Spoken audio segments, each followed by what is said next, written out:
Feliz noche para todos. Les doy la bienvenida a este espacio, a nuestro Twitter Space. El día de hoy hablaremos un poco sobre la aprobación en segunda discusión del proyecto de ley para fiscalizar a las organizaciones no gubernamentales y cómo esto podría afectar, por supuesto, los programas de formación que ofrecen las ONG que suplen espacios que el Estado deja vacíos. La gran pregunta es, ¿por qué la ley llamada anti-ONG afectaría de manera directa a la educación? Y por supuesto, esto será aclarado por nuestros invitados del día de hoy. Los pondré un poco en contexto para posteriormente cederle la palabra a David Gamboa, quien es director de Aula Abierta, y luego a Ernesto Rodríguez, coordinador del proyecto Vamos Convive de la ONG Mi Convive. Bueno, les comento un poco. El proyecto de ley para la fiscalización, regularización, actuación y financiamiento de las ONG tiene como objetivo fiscalizar e intervenir a las organizaciones no gubernamentales en Venezuela.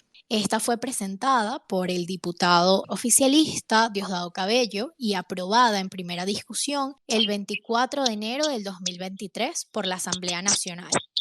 Cabe destacar que las implicaciones que tiene este proyecto de ley son diversas y muy amplias y afectarían diversos ámbitos. El día de hoy nos compete el educativo y de eso hablaremos un poco. Les comento que luego de la ponencia tendrán un minuto para realizar sus intervenciones y preguntas de ser necesario. Es importante que pidan la palabra para que se abra sus micrófonos. Creo que ya tenemos por aquí a David Gamboa. Él es director de Aula Abierta, es abogado, periodista y doctor en ciencias políticas. Aula Abierta fue fundada en el 2014 y está dedicada a la promoción y defensa de los derechos de los universitarios. También es profesor de la Universidad del Zulia en las áreas de Derechos Humanos y Derechos Internacionales Públicos. Además, es coordinador de la Comisión de Derechos Humanos de la Facultad de Ciencias Jurídicas y Políticas de la referida universidad. Es conferencista nacional e internacional e investigador en el área de derechos humanos. Te doy la bienvenida, David. Muchísimas gracias por estar aquí, por tu tiempo. Quisiera que nos hablaras un poco sobre Aula Abierta, a cuántas personas, a cuántos jóvenes beneficia esta ONG y cómo afectaría Aula Abierta que se aprobara en segunda discusión esta ley anti-ONG. Finalmente, quisiéramos saber a qué población podría quedar desprotegida. Bienvenido nuevamente, David, te cedo la palabra.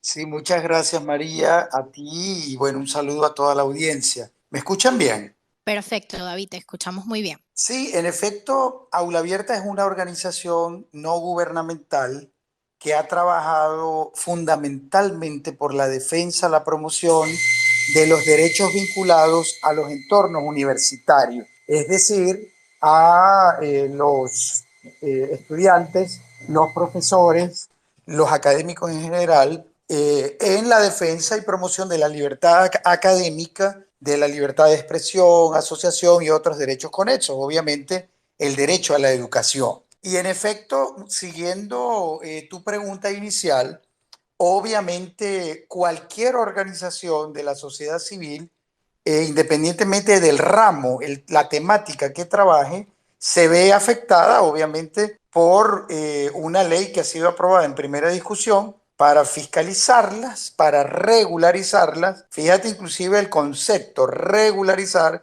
como si fuéramos delincuentes por ayudar a la sociedad civil en relación a la defensa, la promoción de sus derechos, en relación a su actuación, es decir, pareciera que se invirtiera el principio de la presunción de la inocencia y pareciera que las organizaciones de la sociedad civil, que al fin de cuentas están haciendo un bien en distintas áreas para la sociedad que se llama Venezuela, estuvieran de alguna manera en la mira, ¿no? Y además el tema del financiamiento. Y en relación a lo que ha venido haciendo Aula Abierta desde hace años, desde su fundación, Aula Abierta tiene ya varios años de funcionamiento, fundamentalmente lo resumo en cuatro grandes áreas.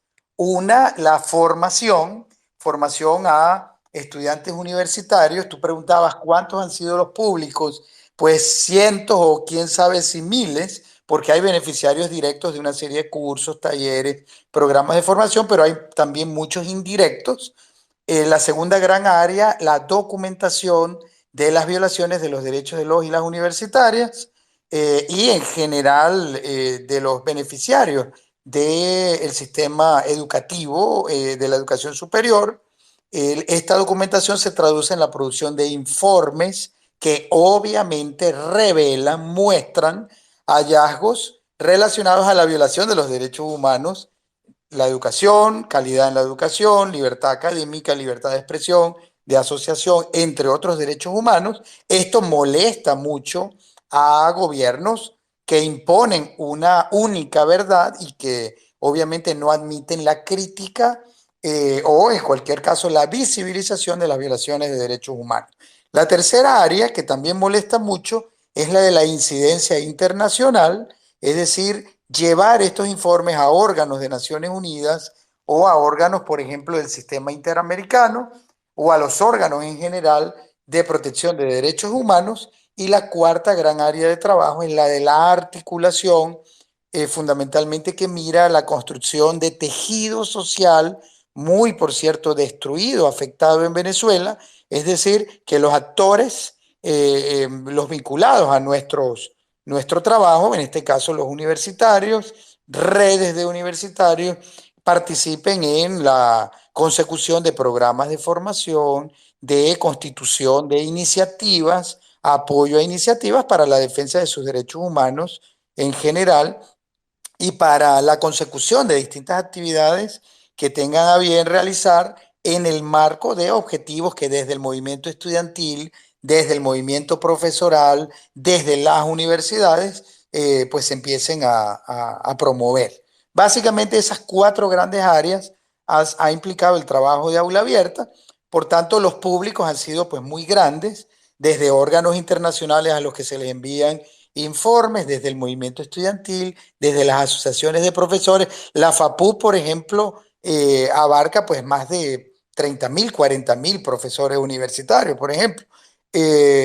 Hasta pues el ciudadano, al fin de cuentas, que es parte de o hace parte de la vida universitaria o le interesa que las universidades existan, porque la relación de la universidad en relación a su función va ligada al concepto mismo de democracia.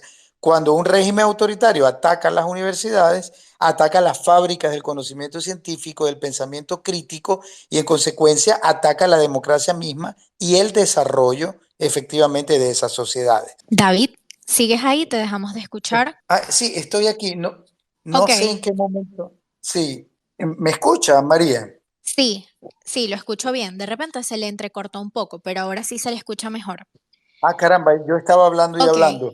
no, No no sé se hasta, preocupe. si no sé hasta qué parte me escucharon. David, quisiera preguntarle, ¿Aula Abierta tiene algún plan si se aprueba esta ley? ¿Cómo continuarían sus labores no teniendo el financiamiento internacional, por ejemplo? Bueno, pues nosotros no tenemos, en este momento no tenemos financiamiento internacional. En realidad, Aula Abierta pues hace un trabajo con redes de voluntarios, de académicos, con proyectos inclusive activos desde las universidades. Y en realidad nos preocupa mucho las actividades que de alguna manera nos ponen en la mira por la fiscalización, la regularización y el control de la actuación que como organización no gubernamental podemos estar sometidos. Nuestra hermana ONG Acceso a la Justicia, por ejemplo, ha venido publicando una serie de trabajos que analizan las normas aprobadas en primera discusión del proyecto de ley y, por ejemplo, llama mucho la atención el tema de que las organizaciones nada más en relación al registro estarían sometidas a cuatro registros, cuatro tipos de registros distintos. El registro en relación a la constitución de la organización, que ahora pues tiene que ser de alguna manera autorizado desde el SAREM y desde instancias centralizadas, inclusive pues para darle una especie de autorización a la constitución de la organización y pasa esto por otros registros, inclusive de los miembros, quienes son vistos bajo sospecha, en realidad, como bajo el uso de esa metodología del enemigo, a quien en cualquier caso se le considera, como lo ha inclusive dicho el promotor de esta ley, Diosdado Cabello, como una especie de sospechoso que conspira en una especie de acción contra la revolución, y en consecuencia hay que pues someterlo fundamentalmente. Además, registro inclusive que tienen algún tipo de incidencia desde el punto de vista militar y en cualquier caso que pueden implicar las sanciones a la organización y a los miembros. Entonces, no es ni siquiera el tema del financiamiento, es una amenaza en general al actuar mismo de cualquier organización que implica la desprotección de los beneficiarios que normalmente las organizaciones de la sociedad civil que trabajan con derechos humanos u otros temas, en principio pues tienen derecho a gozar, porque al fin de cuentas las organizaciones no van a poder seguir operando, porque al fin de cuentas con esta ley es como si fuéramos delincuentes, que por hacer el trabajo de ayudar fundamentalmente a los demás, a los beneficiarios, y por hacer el trabajo en cualquier caso de denunciar las violaciones de derechos humanos, entonces pues podemos sufrir sanciones que pueden ser pues muy graves. Para los que se unen en este momento, estamos hablando con David Gamboa, director de Aula Abierta. Muchas gracias, David. Eh, Me parece importante reiterar que la norma limita los derechos fundamentales de las ONG, como comentabas, como la libertad de expresión, la libre asociación, y bueno, también una de las cosas que limita serían los ingresos internacionales con el que estas organizaciones subsisten. Eh, al finalizar las ponencias, vamos a tener la ronda de preguntas para que puedan aclarar sus dudas. Muchas gracias, David. Quisiera darle la bienvenida a Ernesto. Tenemos a Ernesto por aquí. Sí, aquí estamos, María Paola, Ah, ¿cómo estás, ministro? maravilloso. ¿Cómo estás? Bueno, Ernesto Rodríguez es psicólogo y coordinador de Vamos Convive, un proyecto de la ONG Mi Convive, que es una organización social dedicada a potenciar la articulación comunitaria, promover la participación ciudadana en comunidades vulnerables de alto nivel de violencia. Bienvenido a este espacio, Ernesto. Quisiera que nos comentaras un poco sobre este proyecto el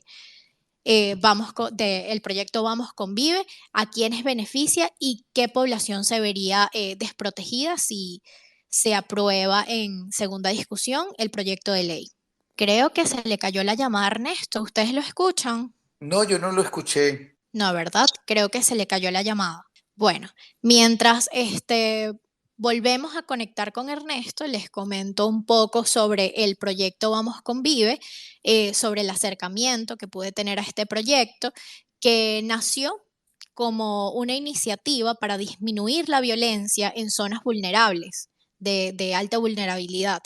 Entonces, ellos se encargan de realizar formación en áreas de trabajo a chicos para prepararlos para labores. Es decir, ellos tienen en este momento formación en peluquería, formación en electricidad. Tuve la oportunidad de vivir la experiencia con Vamos Convive en la escuela, en una escuela de Antímano, donde se están formando unos chicos en electricidad.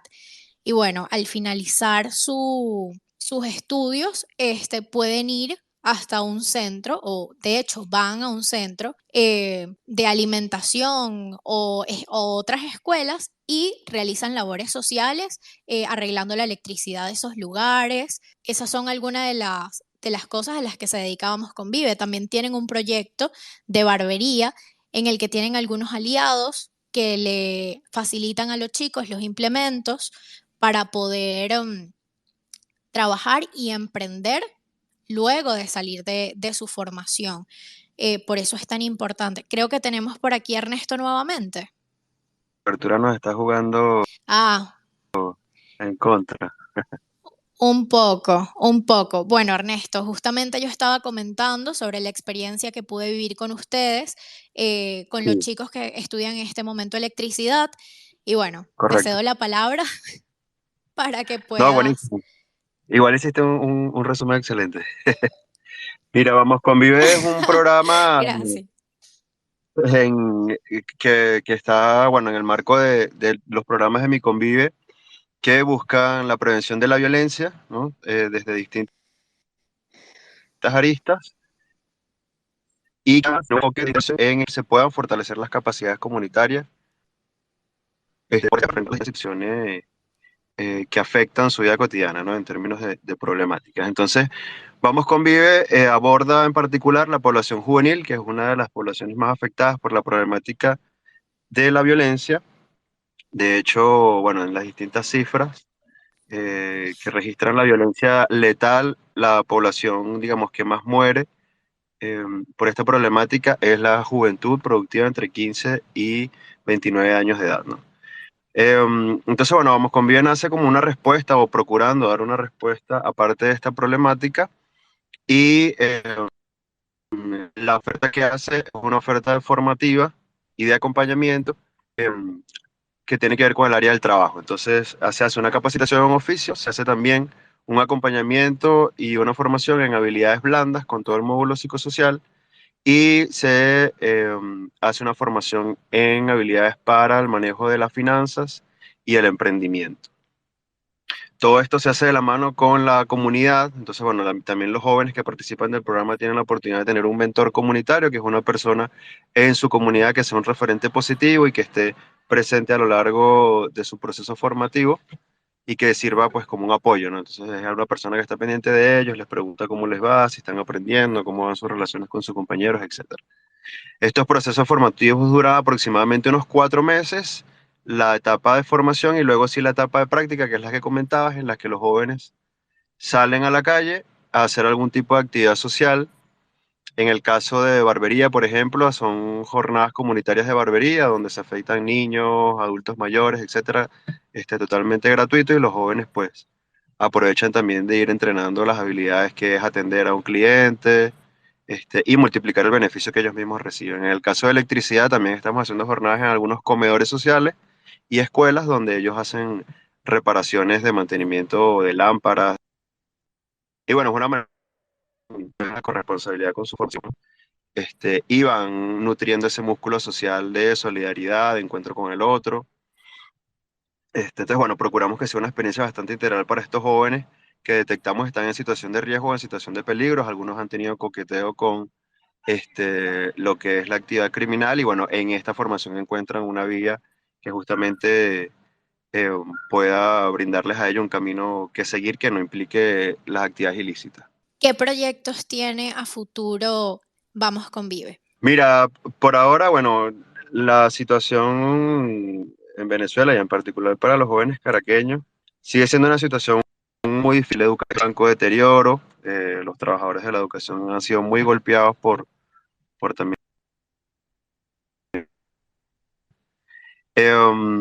Entonces, bueno, en primer lugar, sostener todos estos esfuerzos que si bien no sustituyen la educación formal, vienen a ser una alternativa tanto a nivel formativo como a nivel laboral.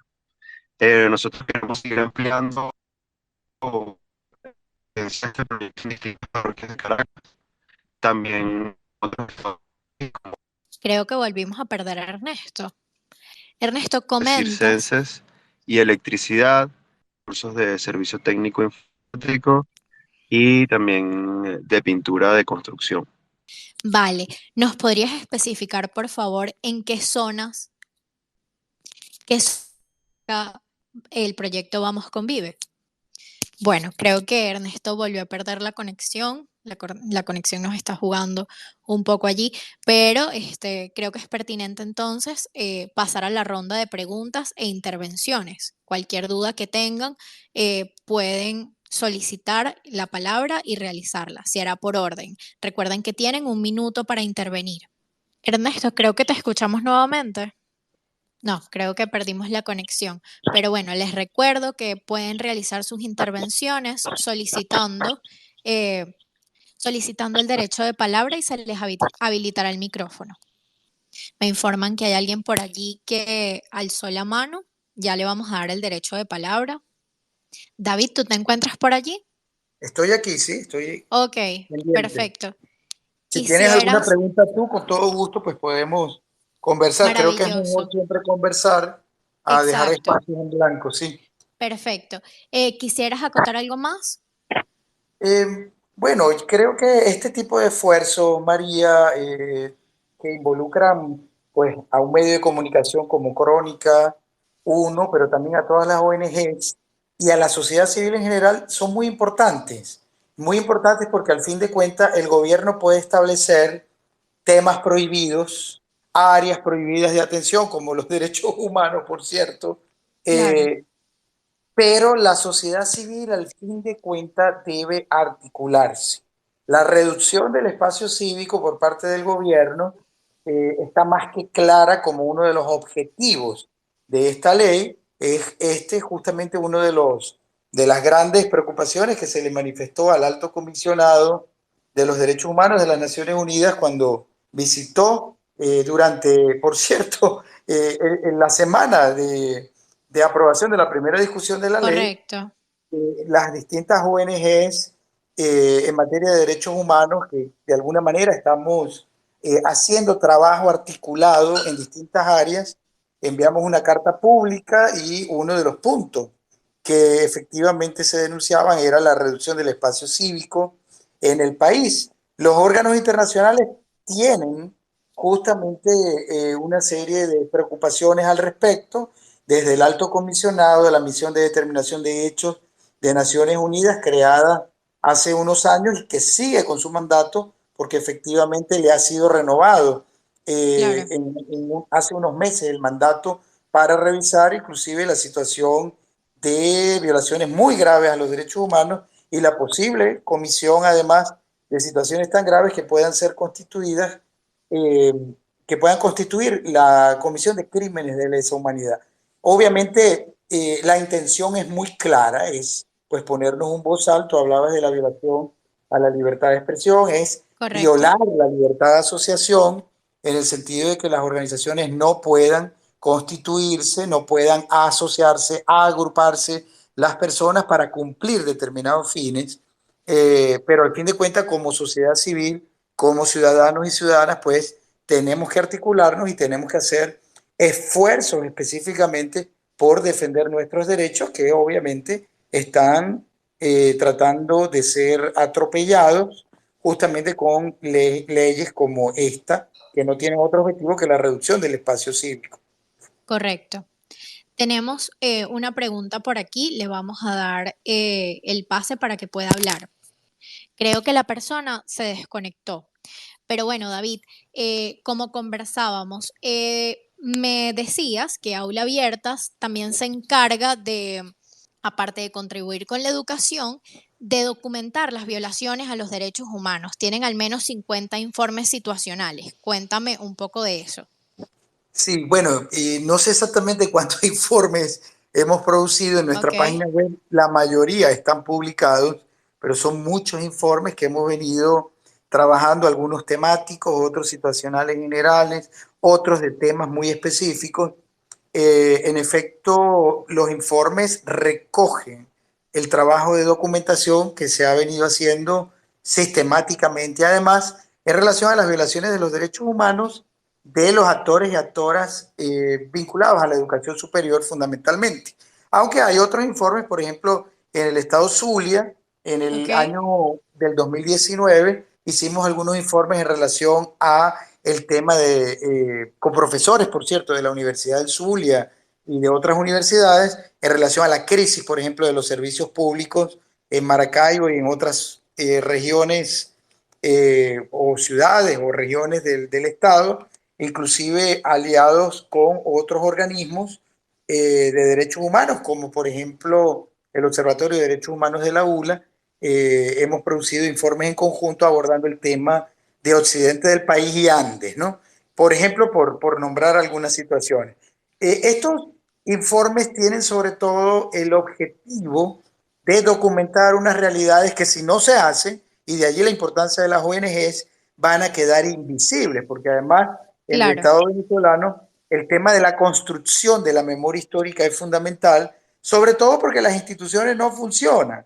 sobre todo porque hay una impunidad altísima y son estos informes los que de alguna manera quedan para la historia recogiendo probablemente solo la punta del iceberg, el 1% de los casos, con los testimonios que se pueden recoger o las situaciones que se pueden referenciar, pero al fin de cuentas son básicos para que por lo menos esa memoria histórica quede allí plasmada con esa documentación de casos y análisis situacionales pues, que se pueden hacer. De manera que las ONG no puedan hacer este trabajo porque son parte del blanco que un Estado de alguna Claro, manera autoritario pues quiere imponer para ponerles justamente un bozal y que no hagan este trabajo, es un tema que atañe a la democracia misma, es un tema que correcto. atañe justamente a los derechos humanos y no solo a la situación muy individual o particular de una organización. Es correcto. Tenemos por acá a Eduardo Cariz, que solicitó la palabra. Estamos tratando de darte la palabra, Eduardo. Veo que Ernesto pudo volver a conectarse. Ernesto te preguntaba que qué áreas abarca Vamos Convive, este proyecto, qué zonas de Caracas. Aquí tenemos a Eduardo. Eduardo, puedes activar tu micrófono cuando quieras. Buenas noches de la parroquia Coche de Caracas. Un placer, profesor Gómez Gamboa, nuevamente escucharlo. Fui formado dentro de sus talleres que dictaron virtuales. Ciertamente toda esta lucha de las universidades, de la discriminación hacia a las universidades no hubiese sido posible si ustedes, sus organizaciones, junto con otras, no lo hubiesen documentado y difundido y llevado a las instancias internacionales. Pero como bien lo dice, esta lucha no es nada más de la educación, esto es la vulneración a asociarse de cualquier persona, de cualquier venezolano o extranjero en Venezuela, es solamente mantener el control absoluto contra cualquier persona por parte del Estado. Y es allí donde tenemos que verlo y hacerle hincapié de que realmente este anteproyecto viene a violar cualquier tipo de disidencia, cualquier tipo de control que el Estado quiere ejercer, pues lo va a poder hacer, fundamentado en una ley que viola la Constitución, que viola la Declaración Universal de los Derechos Humanos y que viola los tratados y convenios internacionales, pero que sin embargo sigue adelante, a pesar de tener las altas críticas de la Comisión y de las representantes internacionales en derechos humanos. Vemos cómo se continúa este proceso. Entonces, ¿qué hacer? ¿Cómo hacerlo?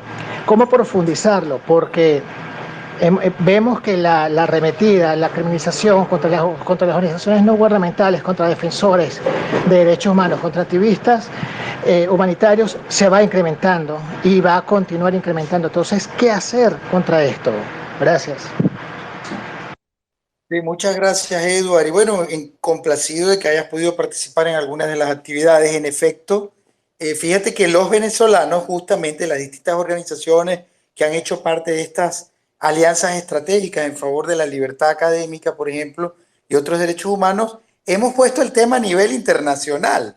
Hemos puesto el tema en el sistema interamericano y gracias a ese trabajo, articulándonos con otras organizaciones latinoamericanas, por ejemplo, la Comisión Interamericana ha producido los principios interamericanos en materia de libertad académica, por ejemplo, o inclusive hemos participado frente a órganos de Naciones Unidas poniendo la temática por primera vez en la historia, justamente en relación a las preocupaciones por la violación de la libertad académica en concreto y otros derechos.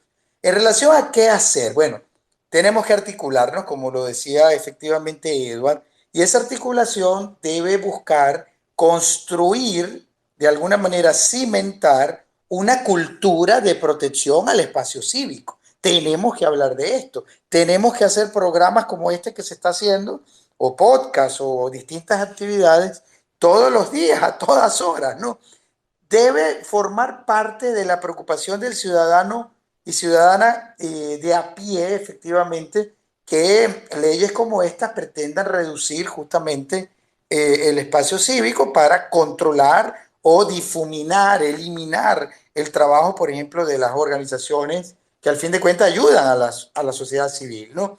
Ahora, además, se puede hacer también algún tipo de trabajo técnico o de trabajo, por ejemplo, de infoactivismo a través de redes, a través de inclusive retuitear contenidos de las organizaciones que han analizado los peligros de este tipo de leyes, poner mensajes, constituir de alguna manera o contribuir a que determinadas preocupaciones puedan llegar a ser tops, puedan llegar a ser trending topics en relación a determinadas ideas que se socialicen, por ejemplo, y se les den resonancia.